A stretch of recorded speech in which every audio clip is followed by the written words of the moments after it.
Cyborg Cyber Spin is a unique thrill ride at Six Flags Great Adventure.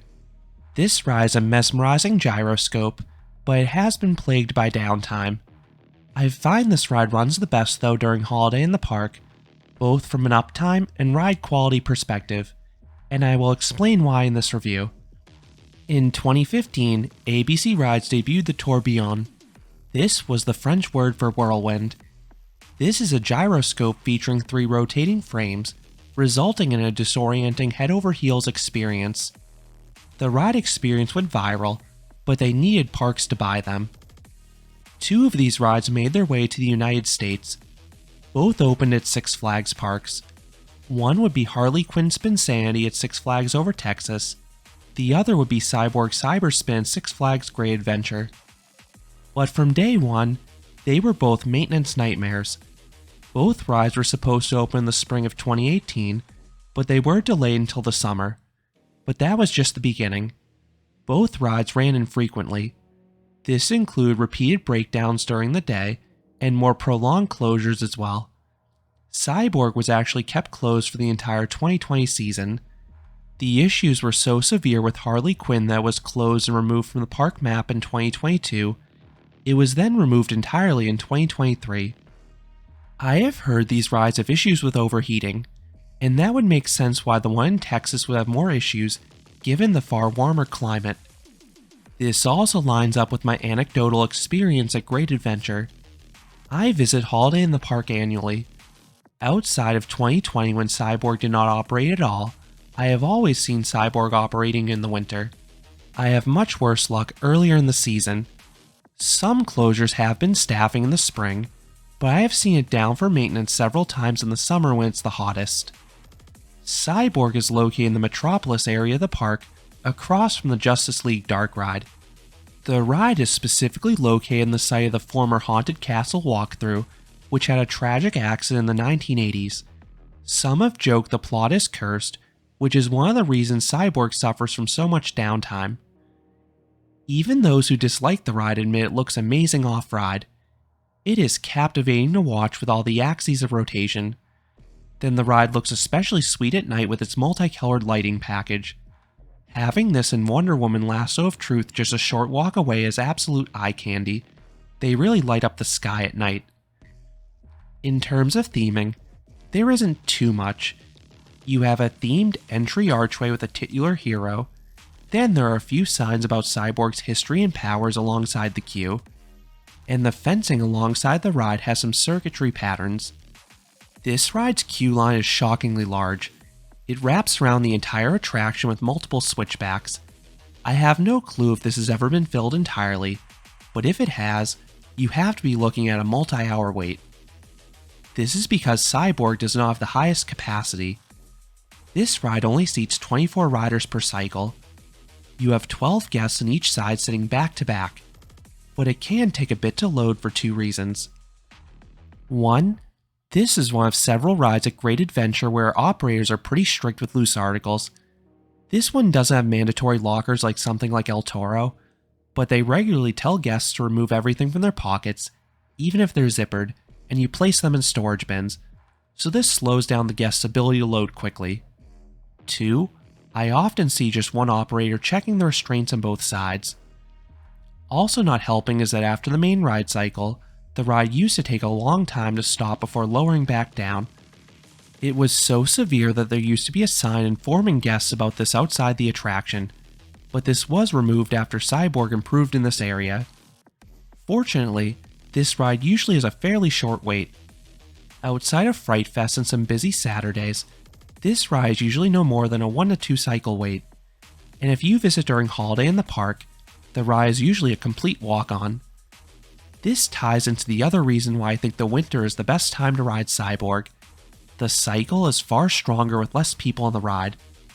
It's not because they run it longer, rather, the ride flips more easily. I have ridden this ride a few times with a full load, and I've gotten maybe 4 to 5 flips. Then the second half of the experience is spent by the gondola struggling to complete another flip, and it gets stuck in something I like to call rocking purgatory. You just aimlessly rock back and forth. But if there are not too many people on the ride, you seemingly flip non-stop. And at Holiday in the Park, you have a high chance of the ride not being full. You're less likely to have this happen on busy days unless you rope drop this attraction or save it for later in the day. Seating is on a first-come basis. I don't think it matters too much if you're in the front or back of the ride, but I do think the end seats offer the best experience. This is because they have some terrifying near misses with the frames. If you can get these seats, I definitely recommend them. This ride actually features Intamin restraints. If you've ridden Falcon's Fury at Busch Gardens Tampa, the restraints will look familiar. These are wide over-the-shoulder harnesses. There's a thick portion across your lap. Then you have a vest component tight to your body, and wide metal bars on the outside to hold onto. These are snug, but I don't find them uncomfortable. Then there's also a redundant seatbelt on the outside, but this one doesn't have the locking pin like Falcon's Fury. Once checked, the frames slowly raise up into the air to the ride's max height of 66 feet or 20 meters. On the way up, the first frame with the gondola unlocks and starts to rock back and forth. Shortly thereafter, the second frame starts to spin sideways, and the third frame starts to flip in the same direction of the gondola frame. The flips on this ride are slow. They don't really have any positive G's to them. But this ride is an absolute hang time machine. You lift out of your seat for a second or two in most of the rotations, but then you stall upside down for a few points because of the gyro action. You get some whip when horizontal, and this stall also gives the ride an opportunity to switch direction for the flipping. You also have some awesome visuals. The constant movement of the frames is mesmerizing. Then if you're on the ends, you get some downright terrifying foot choppers with the frame. How many flips you get seems correlated to the number of riders. With a fairly empty gondola, I have consistently gotten 10 to 12 flips in this ride. These are the rides that really make me like Cyborg. It's an extremely disorienting experience chock full of hang time. With a fully loaded gondola, the ride starts off strong, but after 2 to 3 flips, it tends to stall out. You may get another long stall upside down, but you probably are not going to get another full flip, and then you're stuck in rocking purgatory. You flip for about a minute, and then the frames start to slow down. This is when the ride used to take an eternity to stop. Once the frames lock into place, the ride lowers back down to the ground. The whole cycle takes just over 2 minutes nowadays. One other thing I have to talk about is the sounds this ride makes. It sounds like absolute death. The ride sounds angry as the motors raise and lower the frames.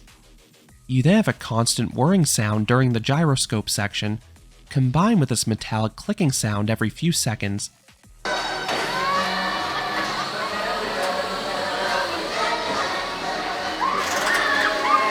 It doesn't sound right, but this is how Cyborg has sounded from day one.